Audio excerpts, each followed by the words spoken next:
uh, Dr. Sam Cherribi is really he's multi-talented and he wears many hats.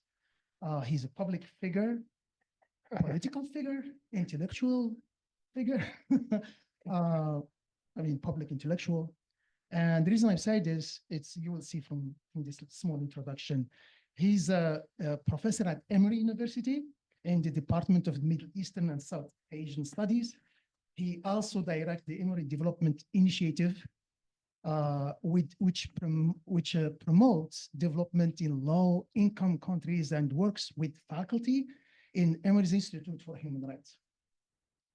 Prior to moving to Emory, I would say actually that not only he's multi-talented and has multi hats, he has maybe 3 nationalities, which is very good at this time.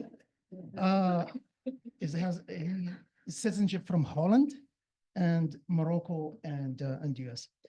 It is why I explain why I mentioned this, because he was a member of a parliament in Netherlands for 8 years during until 2002, during which time he also represented the Netherlands in the Assembly of the Council of Europe, Europe, and the Assembly of the West Europe Union. He speaks, you can guess. All Moroccans do that, by the way. 5 languages, fluently, say, I may add. Dr. Cherribi's books are in English, one in English, because he wrote in different languages, because he speaks 5. So one of them is the one I think he's the lecture is derived from, is Fridays of Rage. I like this title. Al Jazeera and the Arab Spring. Published by Oxford University Press in 2018. He has another book called The House of War, Dutch Island Observed, that was published also in 2013 by Oxford University Press. Dr. Cherribi's agenda focuses on Islam in Europe, including global Arabic language media such as Al Jazeera and Al Mayadeen, religious and political doctrines, migration, ethnicity, and social cohesion given Europe's current crisis of identity. So, Dr. Cherribi, welcome. Thank you. So please come to the podium. Thank you so much. Thank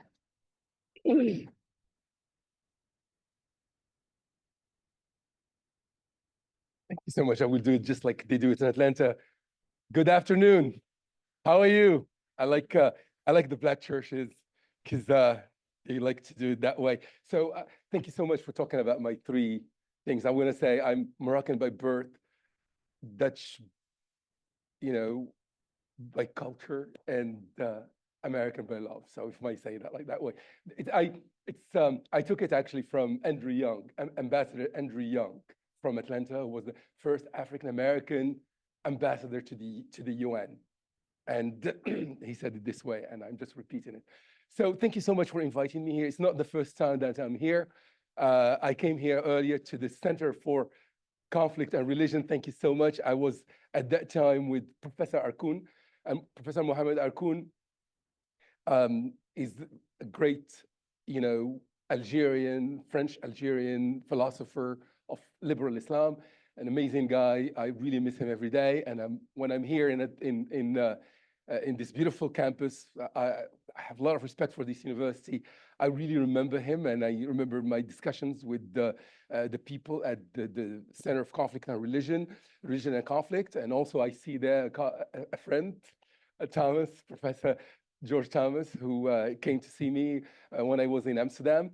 And I'm so glad to see you all. And I want to thank Professor Shouqi Al-Hamel for what he's doing for this invite. And want to thank also Yvonne Delgado for organizing this and all the people doing this. Now, let me say why I want to talk about this topic today, from the streets to the screens, Al Jazeera and the challenge of ideology of order. It's all anchored in this book called Fridays of Rage. And it's about Al Jazeera and the Arab Spring. So Al Jazeera is a huge phenomenon in the Arab world. It changed, actually, if you could say, absolutely the Arab world. It came in a time which was very, very important. It came just after the rise of CNN International, and CNN is also in Atlanta, the headquarters of CNN. And CNN came to prominence because of an event in the Middle East. And it was the invasion, but it was a US Arab, the huge coalition invasion against Saddam Hussein. And Peter Arnett, everybody remembers him. He was talking from a very famous hotel in Baghdad. And it was at the first war that was absolutely televised. Peter Arnett from Baghdad. A number of sociologists like Roland Barthes and others who not wrote about this, but spoke about this kind of wars.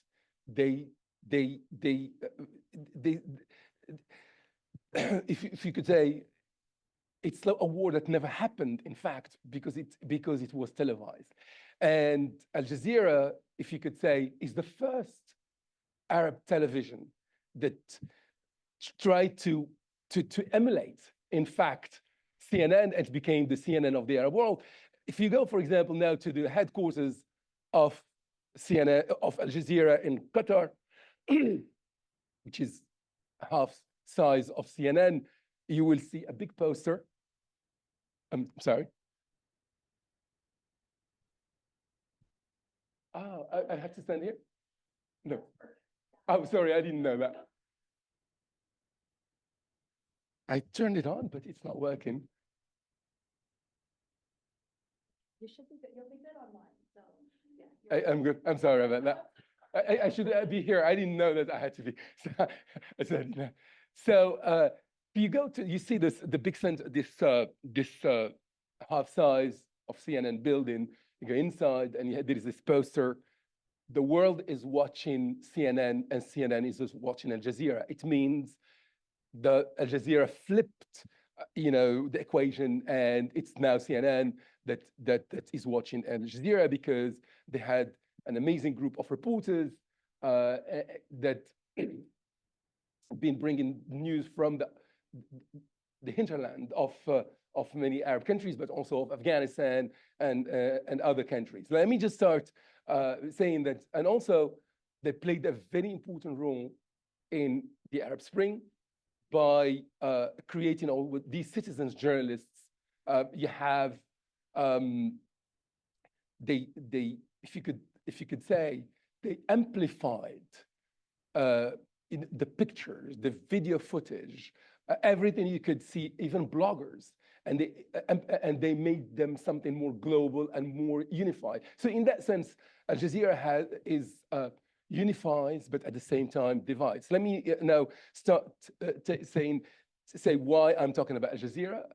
I'm going to see if it works. Do you think it works like this, or shall I do this way? Oh, yes. So why? This is what I'm going to say. Why I'm talking about this? I'm going to give you the main argument, and then give a brief overview, actually, of the evidence. And so as I said, one interesting thing is that what happened in the Arab world, a lot of people say, how come that suddenly we had a Tunisian revolution, and then we had an Egyptian revolution, and then you had all these dictators, that had, problems with the street, in fact. And this is the first concept. And the second thing that I want to ask, how come that after the first revolutions in Egypt, in Tunisia, and then in Egypt, etc., we had the first democratic elections led to the rise of political Islam, or if you could say, political Islamic parties. So, so something that a lot of young protesters didn't anticipate. So, and after that, there was this crackdown on the rise of democracy, if you could say, and that I want to, this is why I want to talk about this topic. So two main questions I want to answer. How did these uprisings happen, and then why did political Islam win the elections, and what does this have to do with this ideology of order that I want to talk about? And now, so the answer, so in my view, that Al Jazeera brought a kind of change, a culture, and the habitus, if I may use the word of Pierre Bourdieu. Let me just say two things about my theoretical lens, so from which I try to construct my argument. So I'm trying to use the field theory of Pierre Bourdieu with all this historical arsenal, with symbolic capital, cultural capital, and the word habitus very important, and also an interesting concept, which is the domestication of domination. And this very important word played a very a major role in, if you could say, in challenging the idea of order, of the ideological order that was different ideological orders in different Arab countries. And then second thing, I'm trying to do that through, also analyzing it through the framing analysis of Bob Antman. Robert Antman wrote a beautiful book called The Projections of Power. And Projections of Power is he came up with, developed actually this framing theory, much more interesting than a lot of people before him. I mean, there are a lot of pioneers like Doris Graeber and Gadi Wolfsfeld and other people who, but he gives you a way to look and to analyze the news and to make it a little bit, and you can say if you have a lot of data, you could do a lot with it. So let me just analyze quickly what is a frame. A frame, in fact, according to him, it highlights a special message. It gives a moral judgment at the same time. And this is what Al Jazeera did all the time, is given a moral judgment about, and the last thing I want to do is adding to it Muhammad Arkun's theory of, violence, sacred, and the truth, and how this triangle actually of lead to to forms of also symbolic violence. I'm not talking here about physical violence only. So the interesting thing what Al Jazeera did through systematically, so at the beginning it worked with the street, and then the street, it became the voice of the street, it became the voice of the Arabs, and then it developed a number of messages called anti-establishment message. And then the other thing, which is when the Arab Spring, started, especially when there were a lot of problems, they had a kind of radical reconceptualization of the media as a strategic tool. So in fact, words became like bullets, and then and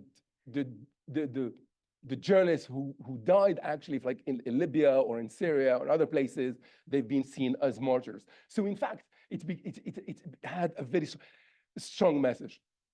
So so the main argument, what I want to do is that Al Jazeera is a uniting force, but at the same time, it has a number of divisive aspects that I want to develop in this talk.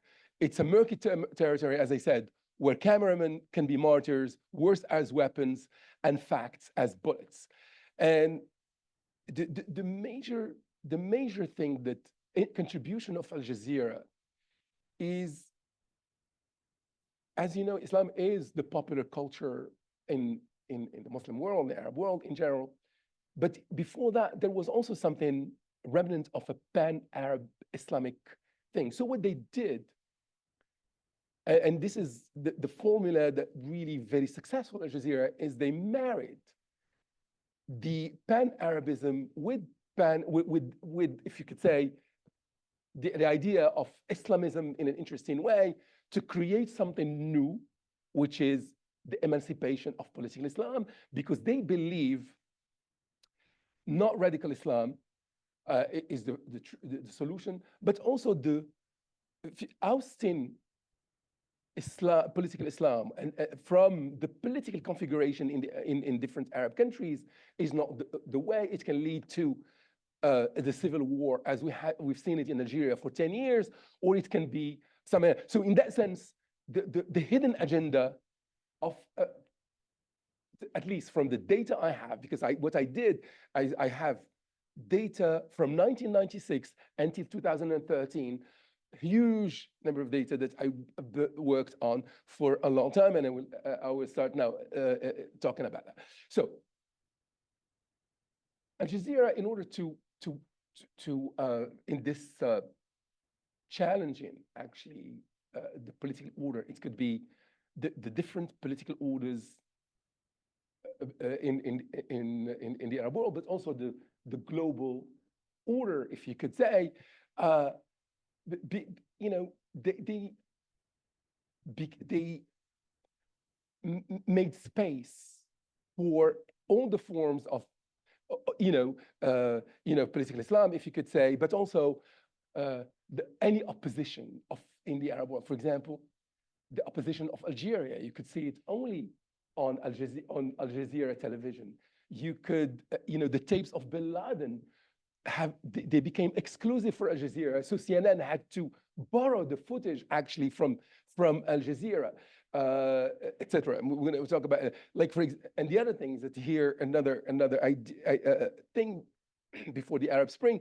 This Tariq Ayoub, who was on the same place where Peter Arnett was during the first Gulf War, and he was talking live on television when you see, and you could see it, somebody tells him, move the camera. You see that a jet firing on him. He died, actually. He became the martyr of Al Jazeera, and it became the first, if you could say, one of the first big names of Al Jazeera that had been martyred. They called him martyr, and then you had, until what's going on in Gaza, a lot of journalists died, including before Shireen Abu Akleh, etc. So let me say something about Al Jazeera first, and then I take you and I will go through all these points. So this is, just look at this picture here. Sorry, I don't.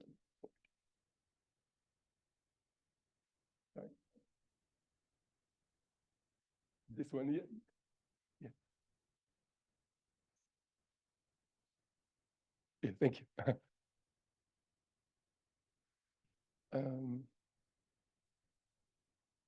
Yeah, so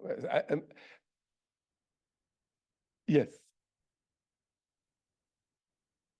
Sorry about that. Maybe, yeah. Can you? This is a little bit quickly show you just a little. There was a picture before it. No? Oh, okay, you will see here. You see the Emir of Qatar here. This is the first Emir of Qatar. His name is Hamad Al Thani, and here in hand you see a pearl-shaped, actually, pearl, like a shaped pearl. And here you see Al Jazeera in golden letters. Just remember, I will say something about it after showing you the logo of Al Jazeera. But here, yeah, here, this is it.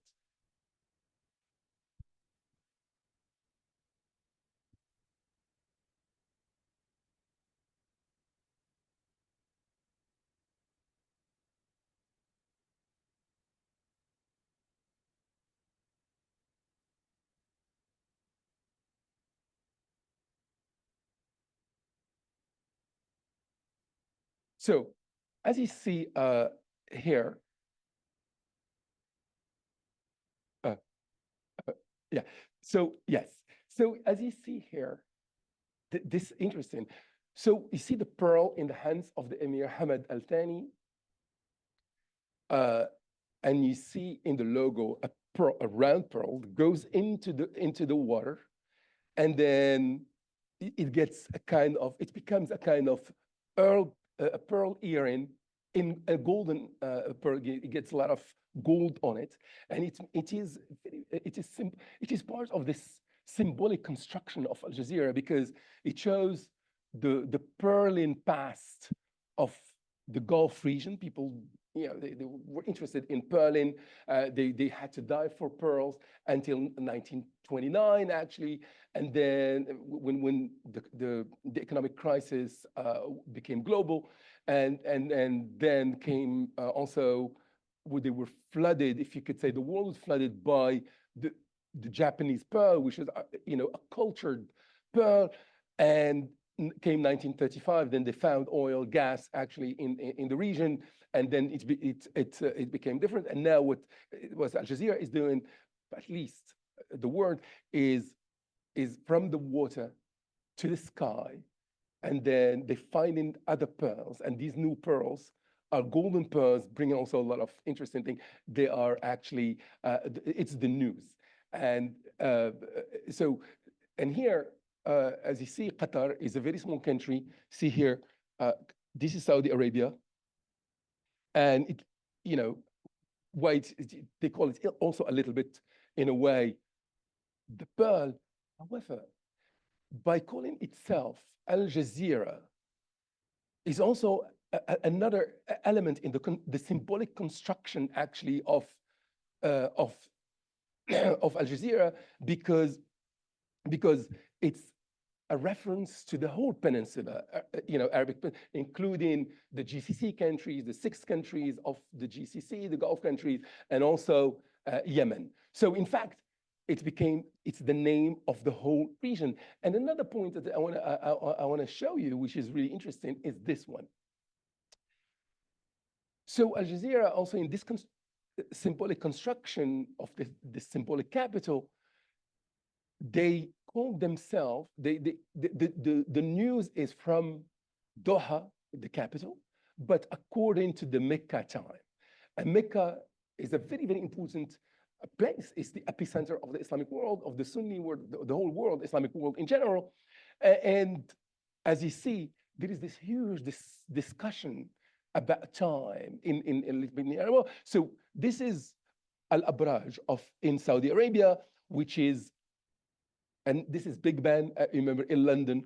This tower dwarfs actually the Big Ben, and because a lot of voices in Saudi Arabia were going, oh, we should move to a new time called actually the Mecca, very important Mecca time, but no television in Saudi Arabia almost uses the Mecca time as operating time. Well, Al Jazeera does it. So Al Jazeera, this is Doha, which looks very modern, but at the same time, the operating time is so. And another interesting thing, so that I want to talk here, you see Hamad Al Thani, and this is Tamim, the new emir of Qatar, who became emir in 2013.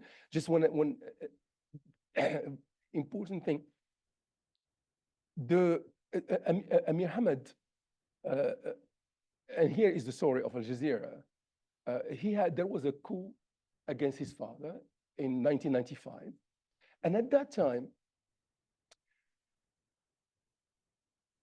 CNN, not CNN, but Saudi Arabia was interested in a very big project to emulate actually CNN, and they wanted to work with one place in Europe, which is the BBC. The BBC had a lot of Arabic, very well-trained Arabic journalists, because it has this tradition of news, since the Second World War, because as you know, all Europeans, the French, the Dutch, and others, broadcasted their news from London. So, but there was also, for the Arab world, there was this radio with journalists from Yemen, from Morocco, from Tunisia, so there was this pool of journalists that were ready to go. So Saudi Arabia came with this idea with creating something like CNN too, but the problem there was because they were trained in European standards of journalism, etc. And Saudi Arabia dropped the ball because it was too hot. So at that time exactly was the coup that just happened in if you could say, in Qatar. And Qatar said, okay, I'm gonna do that project. And they called it Al Jazeera.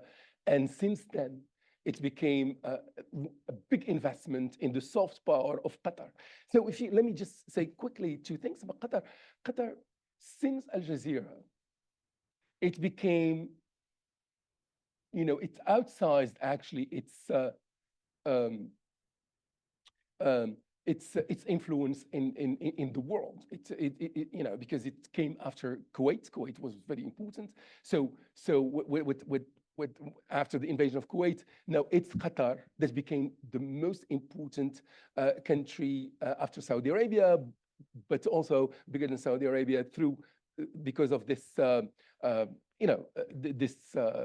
because of Al Jazeera. However, Al Jazeera became a critical force, if you could say, in the Arab world. And people started to fear it. And everybody wanted to close it down, from Mauritania to Israel. In Israel now, for the last 45 days, Al Jazeera is not allowed to, they closed its bureaus in Israel, but Rumsfeld wanted to close Al Jazeera. Sarkozy wanted to close Al Jazeera. The European Union wanted to close Al Jazeera down. And because it became really very important. Let me just go back to Saudi Arabia and make the link why I spoke about Mecca time interesting. Because Saudi Arabia is famous for its Wahhabi tradition, etc. And the second Wahhabi country in the world is actually, if you could say, is Qatar. And this, and in order to, however, since, if you could say, the 60s, in all this region, the influence of the Muslim Brotherhood was big, coming from Egypt, because, as you know, it has a historical root since the President Nasser in the past, if you could say, expelled the Muslim Brotherhood because there was a coup, an attempt of assassination in Alexandria in 1954. So many had to flee, and many of Muslim Brotherhood went also to Kuwait, Qatar, and Jordan, and also something like that. So that was an important, just a little bit of water.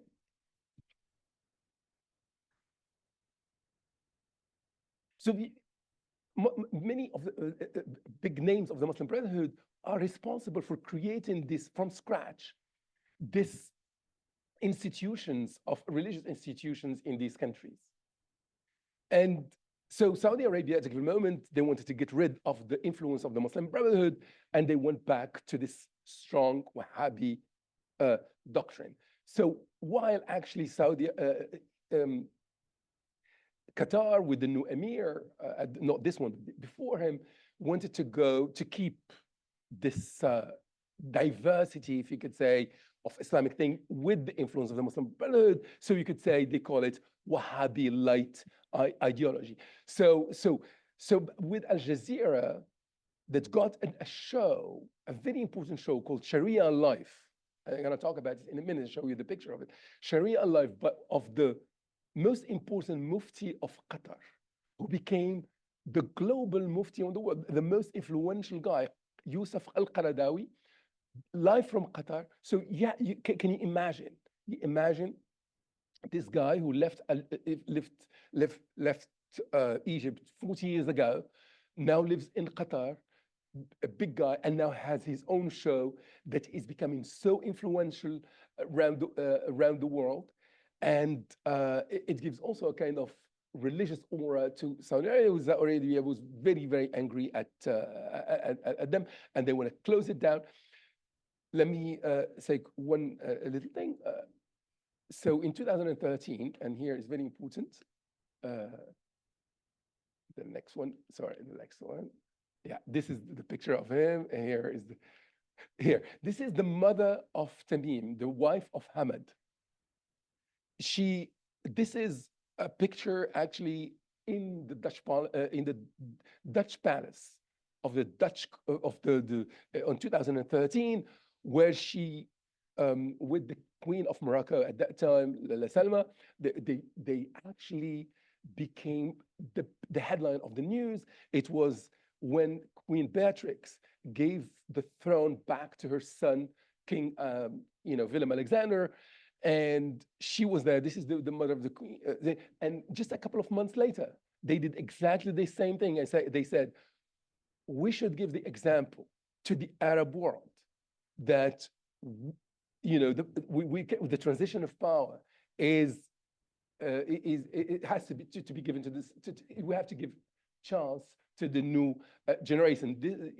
So so in fact, Qatar wants to have this, as I said, this form of emancipated Islam.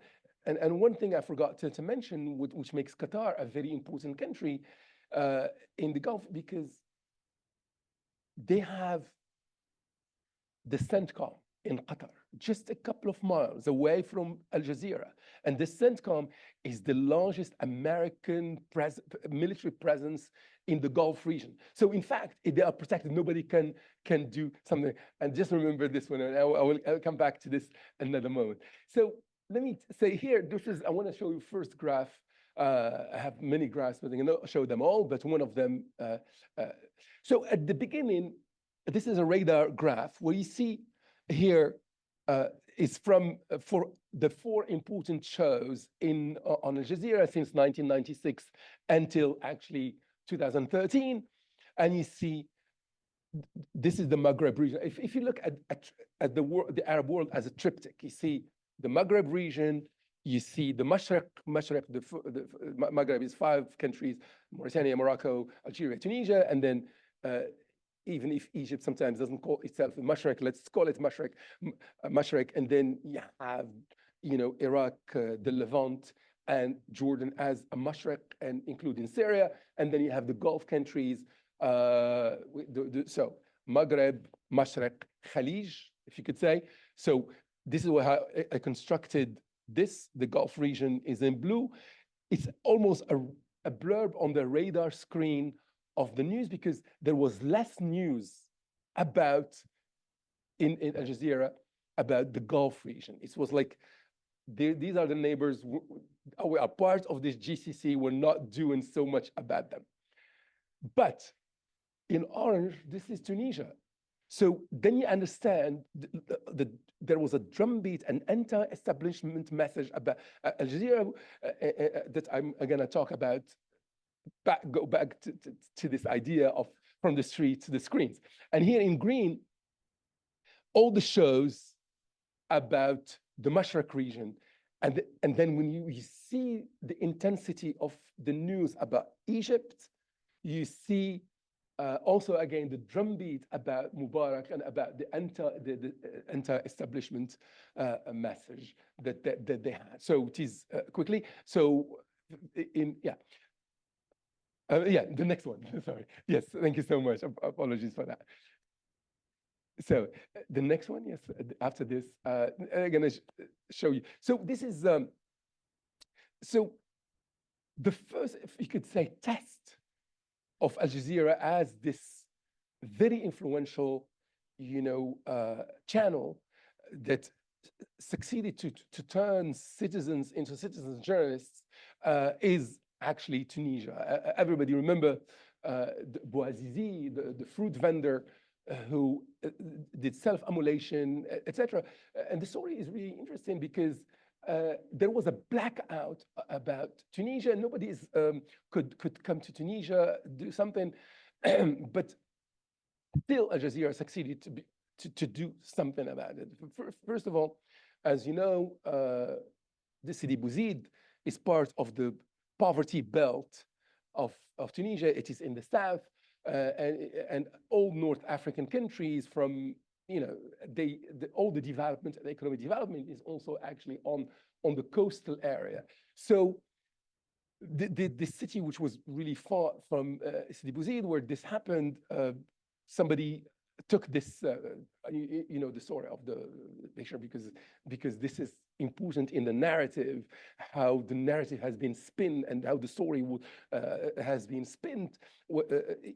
You know, you have this woman, policewoman, who slaps Bouazizi in the face, took his thing. Anyway, so the story, but at that time we didn't know really the story yet, but all we know is that there was this self-immolation, and there was this picture that went first to Deutsche Welle and European media, and Al Jazeera did something with it. So, and because Al Jazeera didn't have access to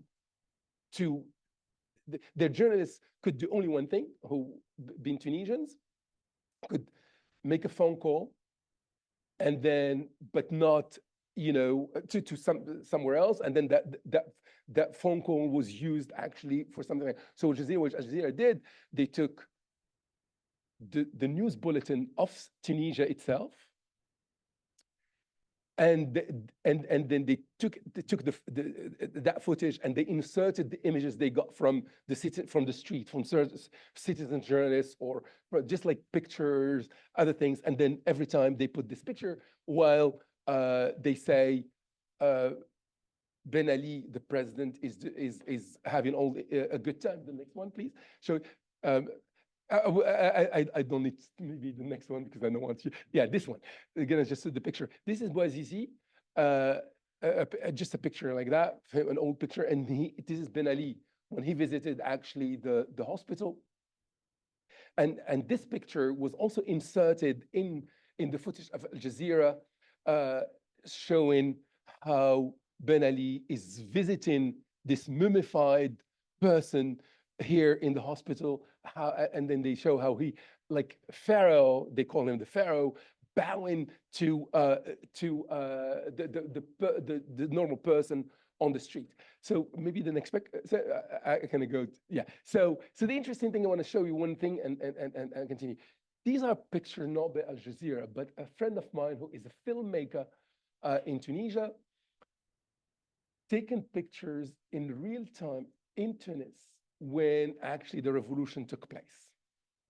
And I just want to go through these pictures, and everything. You see pictures, you don't see any religious signs. If you look at the semiology of the street, and this is, I like this one a lot, and maybe the next one, and then I will. This is interesting, لا للعنف ولا الترهيب, and then. Yes, you see here, so normal, just like, and here, this is the picture I want to say.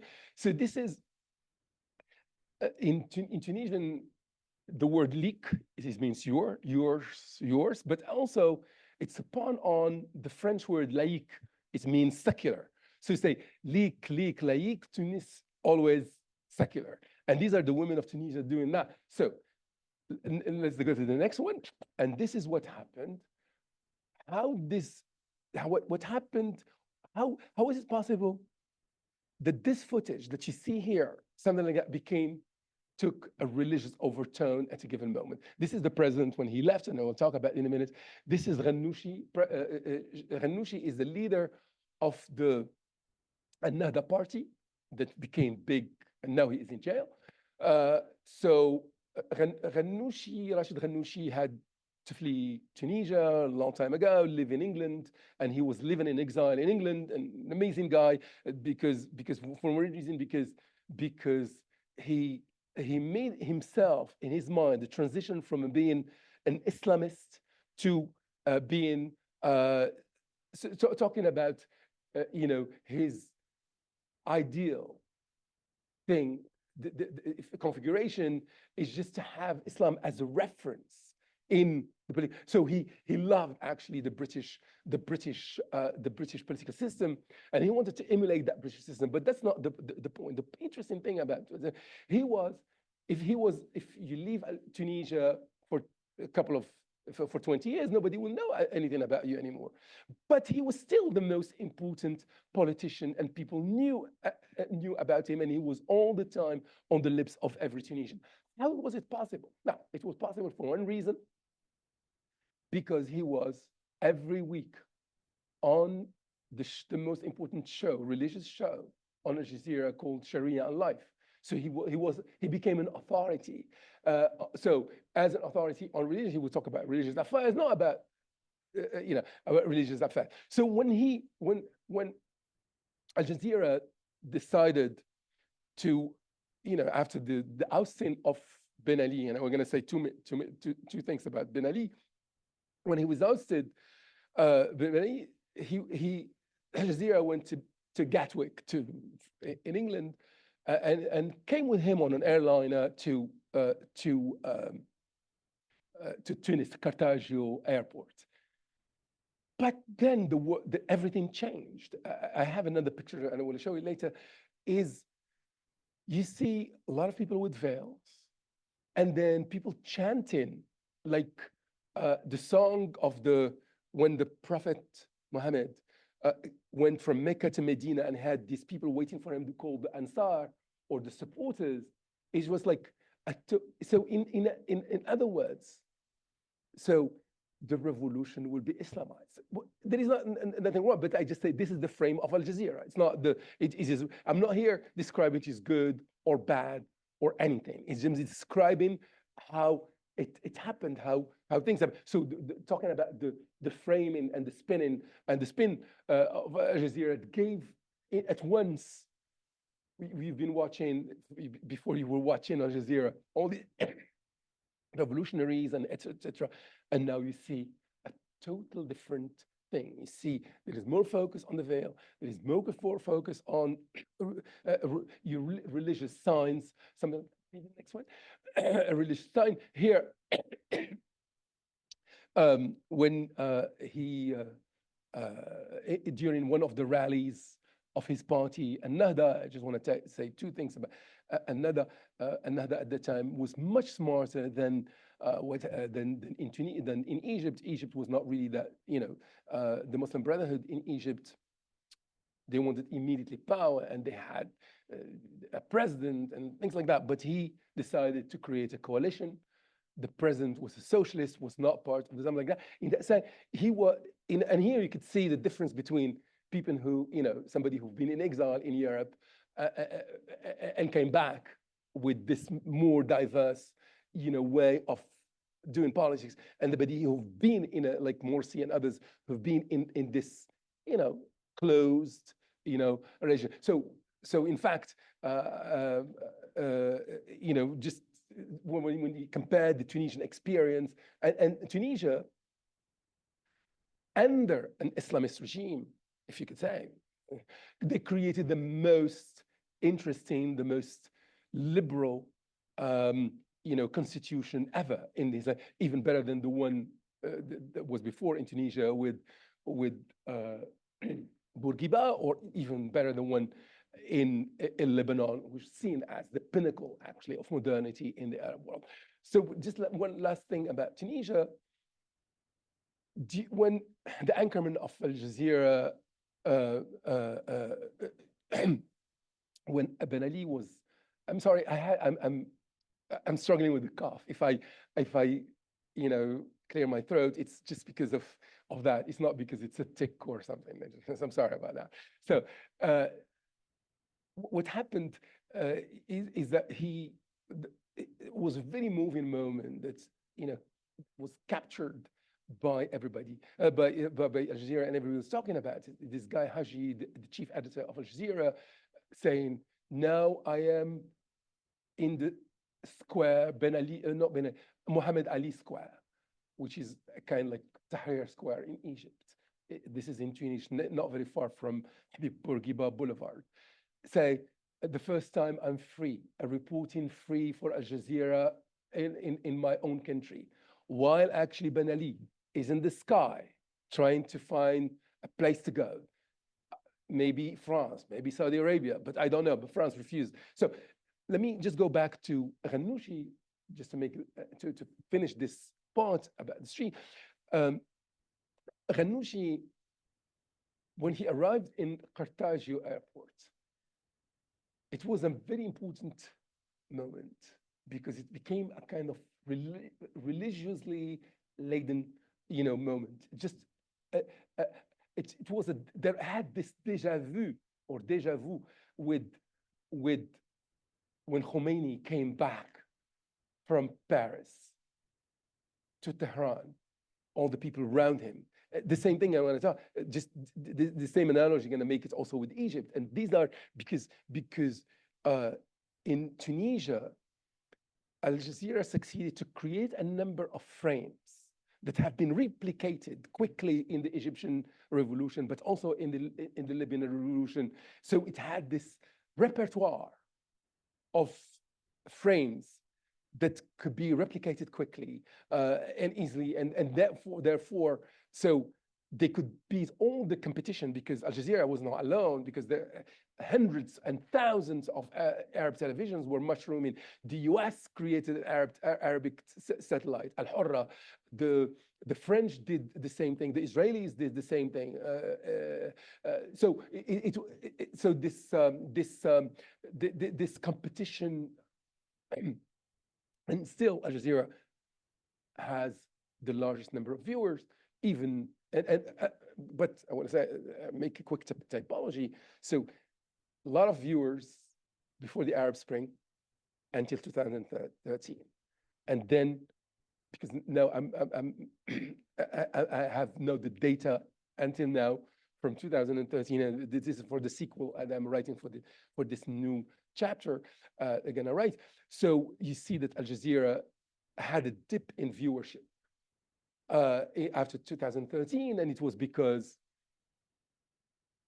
they were not, their critical frames, their anti-establishment message were not as important as they were with non-Muslim Islamic, if you could say, parties in power. So if you could say they were soft on Morsi, they were soft on Ghannouchi, which is really very, very interesting. So we're going to go to the next thing. So between the two Egyptian revolution, if you could say, and the Tunisian revolution, and then because the Tunisian revolution happened quickly after that, this anchorman called Ahmed Mansour, very famous Muslim Brotherhood, anchorman. He is a British, so that's why when Morsi, after the ousting of Morsi, President Sisi wanted him to be jailed, and he had to flee. He left Egypt, but he was in Germany, and there was an Interpol issued something, a warrant against him to jail him, but he was in jail for a couple of days under Angela Merkel, and then he was freed after that because they had a British passport. So so Al Jazeera have the American protection, and Al Jazeera journalists have European protection. So this guy, interesting, and here is the spokesman of the Palestinian Authority at that time. So as one thing I forgot to mention is that if you look at all the Arab Spring, slogans, and you look at that, the word Gaza or the word Palestine was not mentioned. A lot of authors like Gilles Kepel, Olivier Roy, other people who've studied actually the Arab Spring, they say indeed the Palestinian question was on the back burner of the Arab of the protesters. It was not, but it was not for Al Jazeera. Al Jazeera kept actually between the two, trying to mention it, and here by attacking, actually inviting the spokesman of the Palestinian Authority, who was there was this huge leak with the Guardian at that time, the collaboration between Tipsy Livni and the Palestinian Authority to crack down on militants of Hamas, and then the guy didn't know that the interview was about that, and then they showed him footage and they confronted him with that, which brought actually total discrediting actually the Palestinian Authority. This is just what I say, but it was in 11. So the next show you here is Al-Qaradawi, very one of the most influential Muslims. This is who has this show Sharia Life, and here you have Khadija Bengana. She's Algerian, very amazing, erudite woman. Has the ability to interview anybody, and so let me say something about her, and I will keep her at the end because I want to talk to her in relationship with Erdogan of Turkey in a minute. Let me talk about Qaradawi. Yusuf Qaradawi, influential person who had this Sharia show, was instrumental during the Arab Spring because he succeeded to intervene in the editorial line when the journalists were talking about, about the protests, because Al Jazeera did, it was not only one Al Jazeera, there was Al Jazeera Mubashir, direct.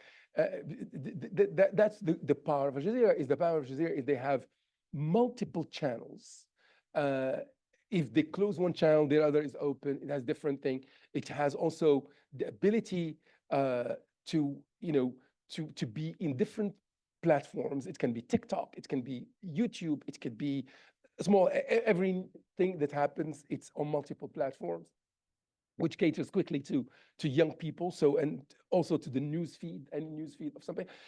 But let me just say something about him. So he succeeded to intervene directly in the editorial lane of Al Jazeera, directing the protesters, saying, you have to work with each other, give each other water. And then he had these fatwas, online fatwas against and here is the power of, I'm sure something is comparable with, it's not something that only in Islam is or something. I think other religions have similar things. The evangelicals and other things have some similar power when it comes to mobilizing people with some messages. So the fatwa he had about Mubarak is that he is an impurity, najasa. And the word najasa, impurity, is really very bad in Arabic. So he had to be removed in a way. The same thing he did about Syria. He did the same thing about Libya. So he was, I want to go to the next one. So here, you see, Friday of Rage, Jumu'atul Ghadab. So he's the first one to have coined already in early 90s, the word Jumu'at al-Ghadab, which is Friday of Rage. And then when during the Arab Spring, when every Friday, because every single Friday, people go out to the street on Friday and they ask for the mobilization of people to go on the street against, so the street, from the street to the screen, again, on Al Jazeera, and he was telling, call the Friday, give it a name, call it rage. So in fact, the rage from the street to the screen. Again, and I took every single Friday and put them in a chart. I have it somewhere. I just don't remember in which one. I will show it to you in a minute. So you have a lot of evidence to back up my claim. So let's go to the next one. Here, this is Liberation Square, Tahrir Square. Imagine you are Al-Qaradawi, somebody who's not been in Egypt for 40 years. You are a Qatari citizen. But you are also, at the same time, you're talking to the demonstrators on the street every single day. From the screen now to the street. That's why I call it from the street to the screen and back again. And then, at a given moment, on the third Friday, after the outsing of Mubarak, in spite of you are in exile, you walk to Tahrir Square as like walking out from the screen to the street, to the square, and you are there. And then all these people who were secular or not secular, everybody sitting there, you talk to them and they listen to you. And then it becomes a Friday prayer. And people pray after you. It's almost surreal, like coming from the screen of Al Jazeera and going on the street and doing that. That's really a very powerful thing that happened on Al Jazeera. So let's go to the next one. So this is here showing you when he was talking for his prayer in Tahrir Square. I'm just showing you the evidence screenshot. And here, this is the Sharia life. This is, I think I'm proud of this piece because what you see here, it's the world, but upside down. And these are all the countries, cities in the world. And the bigger the circle is, the bigger the number of participants who participate in Sharia life. It's like global Sharia network, if you could say. When I say Sharia, it doesn't mean a bad thing. It's just people talking about religions. It's just talking to any big evangelical preacher. They have also the same networks. It's just, I'm going to say, when I'm talking about Islam this way, I'm not here making it, something problematic or something. I'm just here, a sociologist, trying to explain what's going on in the world. So this is, see, like for example, Kuwait, Washington, D.C., Chicago, Sana'a, Moscow, Grozny, is absolutely, in that sense, all these like little Qaradawis of, being on the show. London is bigger than Paris, you see, and that's why has a bigger influence on the shows. And I will explain to you, later when I talk about Khadija Ben Ghana, the anchor woman at Jazeera, and then even in Tehran, Oman, Africa, Nouakchott, Guinea. This is, I think this is, it took some time to do it, but it is real data from 1996 until 2013. So next one, and here, it didn't end the street to the screen, and here, that you could say that the street to the screens and back again can be really, really real, because as you know, this is Al-Azhar. Al-Azhar is this global institution of Muslim learning, of giving meaning to the Islamic world, actually.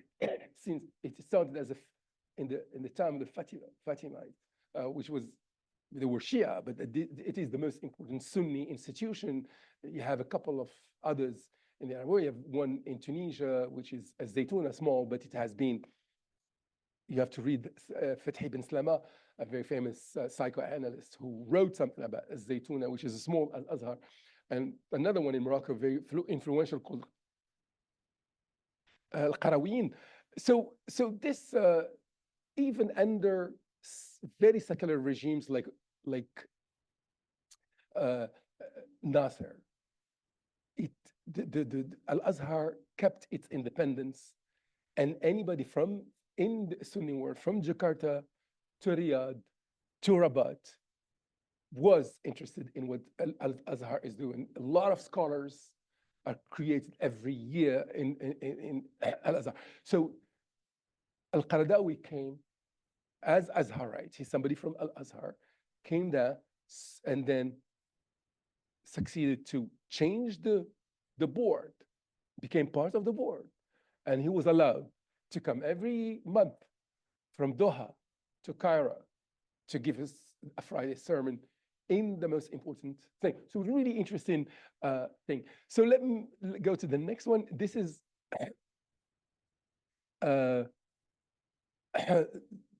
another, square next to Tahrir Square, where that's why I say there is mobilization, demobilization, and different mobilizations. So when Al-Qaradawi was calling for, I ask every Egyptian to walk to the Fridays of Range. This Friday, President Sisi did the same thing. Ask I want the Egyptians to walk this Friday against Morsi. So it was the first,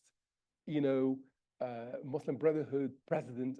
So, and in that sense, a lot of people went and they saw something like that. So, and there were like a lot of sit-ins against, the jailing of the President Morsi in Egypt. And the sit-ins, 45 days of sit-ins in something like that, and until there was this thing called framed as big massacre of Rabaa. Rabaa is this famous Muslim woman who was a dancer and it became a very pious woman.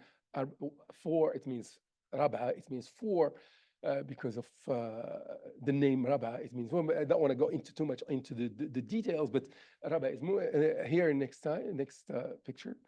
Next one. So here, this is President Erdogan of Egypt. You want to say it is this transnational, influence.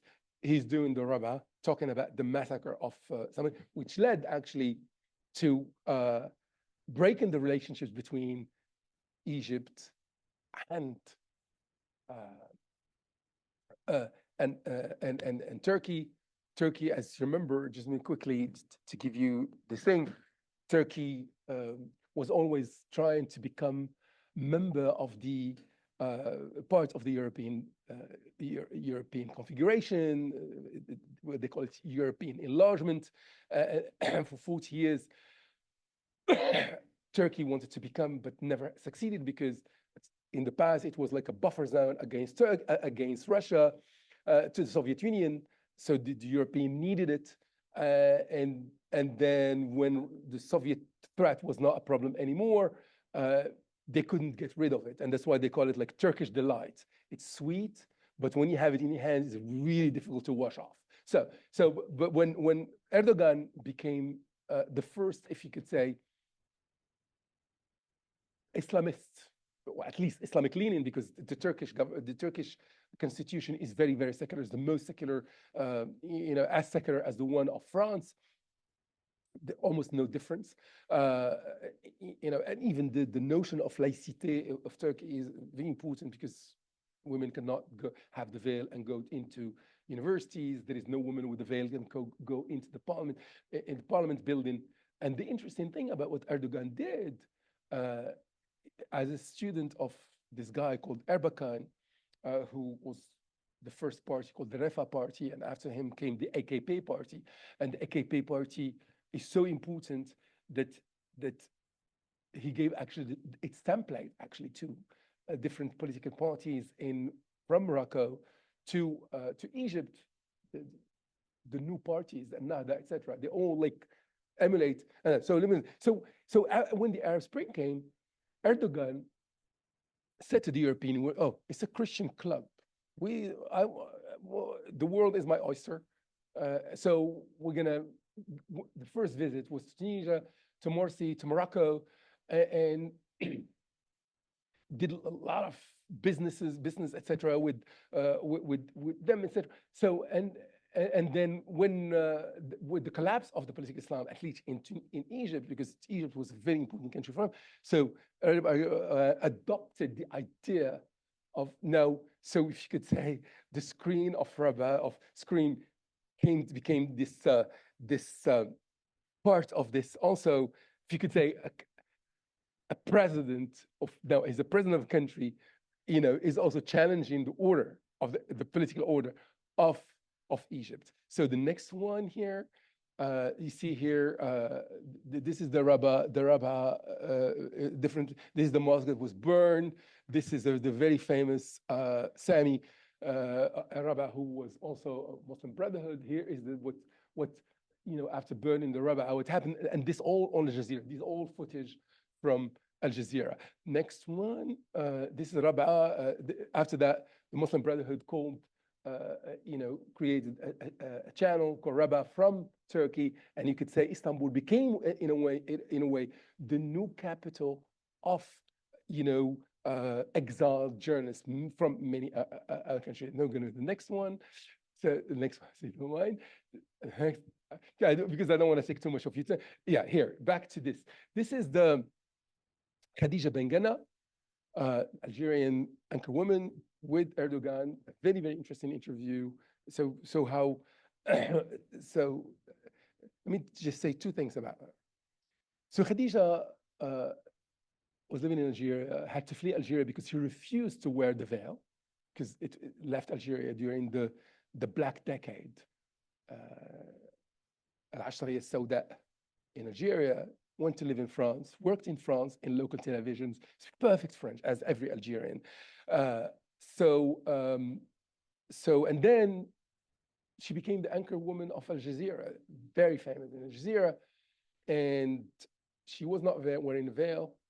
And then when the legislation around the veil came in France, there is this famous Dominique de Villepin was the minister of, he was prime minister, but now in this case, it was minister of interior. And then like next day, the passing of the legislation against the veil, banning the veil in France, in the French parliament, you had this interview with him. So on the studio of Al Jazeera in Paris, and then she appeared with a veil. She became the news. From the Washington Post to Australia, she was the front page of the news, which galvanized, and it was, so in a sense, you could say, again, Al Jazeera made the news and became the voice of the poor little girls of Muslim descent who were not allowed to wear the veil. And he's saying here how absurd it is in Europe to have it, because the first visit of Hillary Clinton as Secretary of State to Paris, her right hand was a veiled woman. Americans have no problems with veiled people. I mean, you know, just to show the absurd. But at the same time here, I'm showing that. So I'm sorry if I made this point, but I just want to say, what I love about this country is that there is this religious pluralism that doesn't exist in Europe, where I served a long time in parliament. So again, here again, the screens. I can go. I don't know how much time I have, but I can go about 1 minute. Okay, let me stop here because I have many charts, and like 17 charts. If the questions come, I can answer through that. So thank you so much, Professor Shouqi. Thank you so much.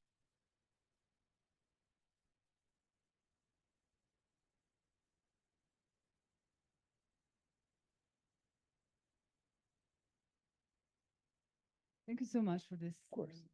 Yes. And it's really interesting. I'm from Sarajevo, originally. From Sarajevo, from Bosnia and Herzegovina. Yeah, I've been to Sarajevo. Yeah, and I want to take Sarajevo. your opinion. And I have lots of friends working for Al Jazeera, and I want to take your opinion on Al Jazeera Balkans. That's actually in Sarajevo. It's covering the whole region. It speaks local language. One of the things, just from my experience, is, for example, 5 years ago, there was the first Pride in Sarajevo, and all the journalists were literally told to pretend it doesn't exist. Don't say positive or negative, just ignore it completely from the journalistic perspective. And just recently, after the elections, some people that work for Al Jazeera Balkans are kind of celebrating Trump's win, which is interesting to me. Yeah. So I would just wanted, because you're an expert in Al Jazeera, I just wanted to take to hear what do you think. What's your take on Al Jazeera Balkans strategically from the Al Jazeera perspective? What do you think about that? That's really very interesting question. Thank you so much. I honestly, the only thing I never studied is the Al Jazeera Balkan, but I know that since what happened in Srebrenica a long time ago, and the massacre of Srebrenica, which is like, they compare it sometimes, I heard on Al Jazeera as the Al Jazeera, the Rabaa massacre. There is a lot of diplomacy, if you could say, Qatar in the Balkan region, and part of Al Jazeera's global presence and European presence, because what they do. So the only thing I don't have a real answer for you, because I would love to work with people on do you listen to them? Do you listen to them, Al Jazeera? What do you think about their? Yeah, yeah, They cover Croatia, the whole region. yeah. So yeah, so yeah, America, yeah. So they still the interesting thing about them, they are really trusted journalists because whatever the ideology or whatever what they have, all the journalists in working there are vested in something like that. And so that's why Al Jazeera is like a, if you could say, a big supermarket. If you want political Islam, you'll find. If you want secular people, you will find it. It's this very diverse place. One of the things that it's really whatever, BBC, CNN, they came to the region as brands. Yes. That offered really good salaries, really good, Yeah. transport. So all the journalists that work for any other media jumped in the opportunity to work for Al Jazeera. So they got the best journalists from the region working for them. That's true. And they can do that, absolutely. So because if you look at CNN itself, it's business model. Now you have to go, it's behind the paywall, it's behind Max, the same thing for Fox News. Al Jazeera is the only thing that is for free, and you can watch it anywhere in any language, which that's the power of Al Jazeera, actually. Yes. Thank you, Sam, for your talk. It's great to see you again. Great to have you back to ASU. Your last slide there brought up a question for me that I'm interested in about the relationship between religion and politics, or religion and public life. Obviously, we know that separation of church and state is one thing. Then there's separation of religion and politics, or not, in another thing. So I was contacted one time by and did a background interview with an Al Jazeera reporter who's very interested in trying to understand both that distinction, church and state one side, and religion and politics on the other, but also just trying to, I felt like, tap into a way of thinking from an American point of view that he didn't seem to have access to. So I wanted to hear, that was one interview I did with someone. I wanted to hear more broadly about the range of perspectives within the Al Jazeera news organization about how they think about questions about the relationship between religion and politics, and what, if any, kinds of underlying views, if any, are they more interested in either promoting or elevating or at least exposing? Or is it simply much more neutral in that as many different perspectives as we can find, we take no position on any of them? The particular example that you gave suggests there is something of a position, less clear on what exactly it was, but she was clearly making a statement. Does that make sense? Yeah, it makes absolutely sense. So if for example, Mohamed Krishan, the anchorman, the most famous anchor, Tunisian anchorman of Al Jazeera, interviews you, he's a very secular guy. In that sense, he will still ask you questions about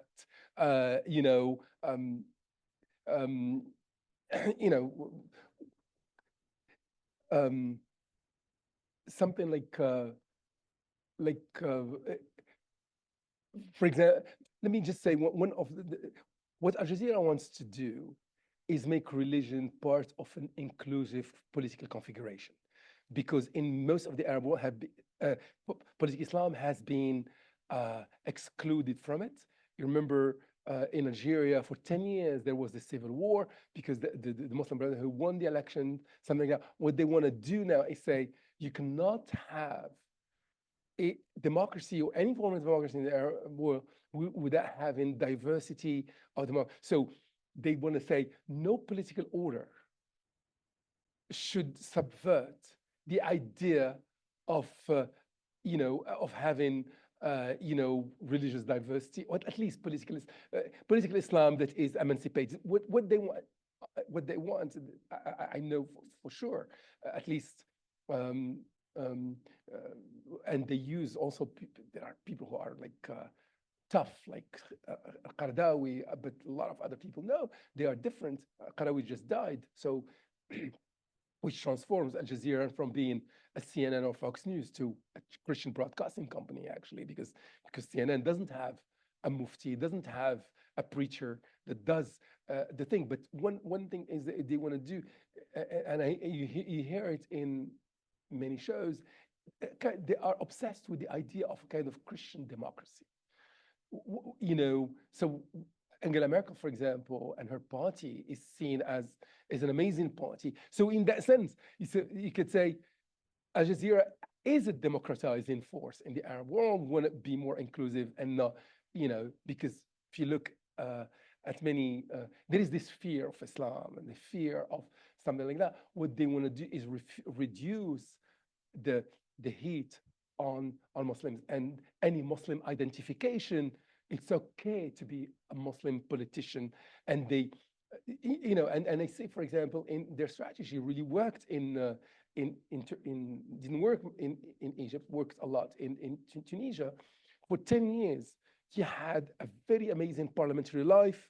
And even the last thing before he went to jail, Rashid Ghannouchi said, I am, so we don't speak on behalf of God. There is no political party that can speak on behalf of free religion. We are Muslims, we love our religion, but what we do is political. And so checks and balances are very, very important. And that's really, you see, and Ghannouchi, you could say he was somebody working for Al Jazeera, because he was almost weekly on Al Jazeera and became this political leader of that. In that sense, there is, so they make a distinction between extremism, radicalism, and political Islam, because not all political Islam is something like that. I'm here not taking a position for anything. You know, I'm just, you know, describing this phenomenon. Thank you so much. Thank you.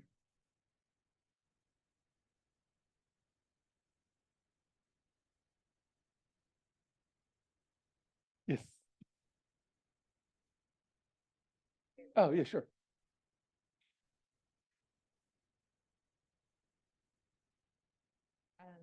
I missed the first part of the presentation, so maybe you talked about it already, but at least in the West, when people talk about the Arab Spring, they focus a lot on Facebook and social media and the role that played.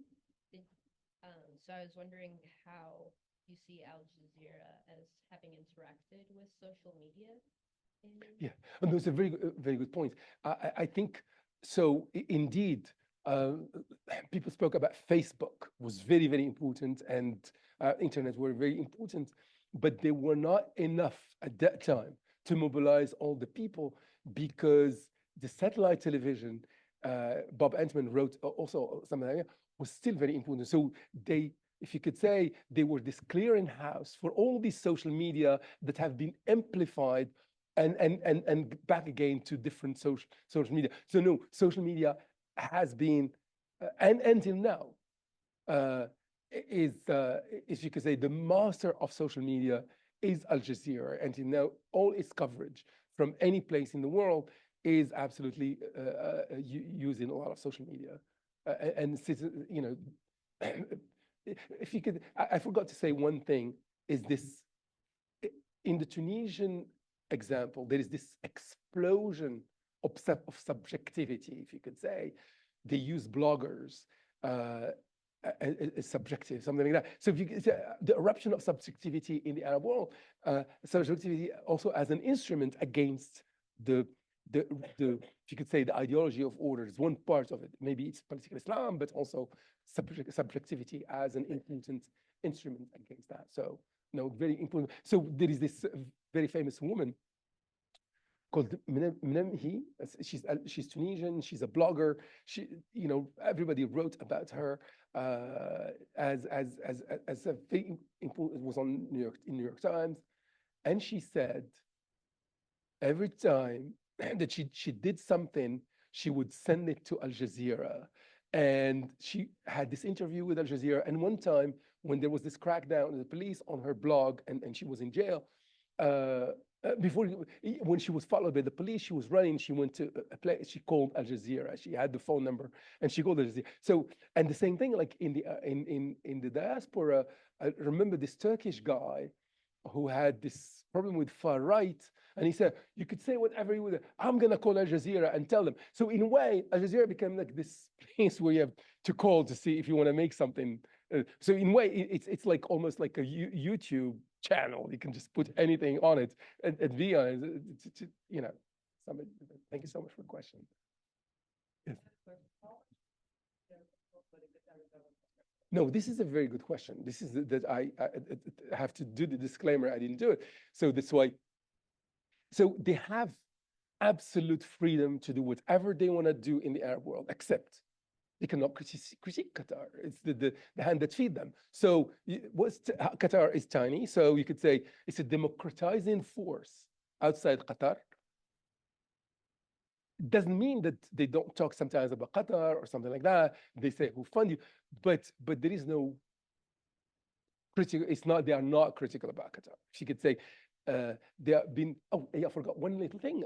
That if I go a little last thing, if you don't mind, go. Just if you don't mind, just at the end, go. I'm going to show you through the. I was till you see a picture, and this is really important because it's we can finish the talk with it because I forgot.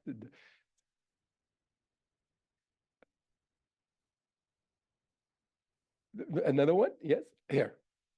You saw the little orb, pearl orb. Now this is the first visit of President Trump to Saudi Arabia, 2017, May 2017. This is the orb. Looks like the other orb. It's only a round. It's also a pearl, but here is President Sisi, the King of Saudi Arabia, and it's the launch of the Center Against Terrorism. So the Anti-Terrorism Center.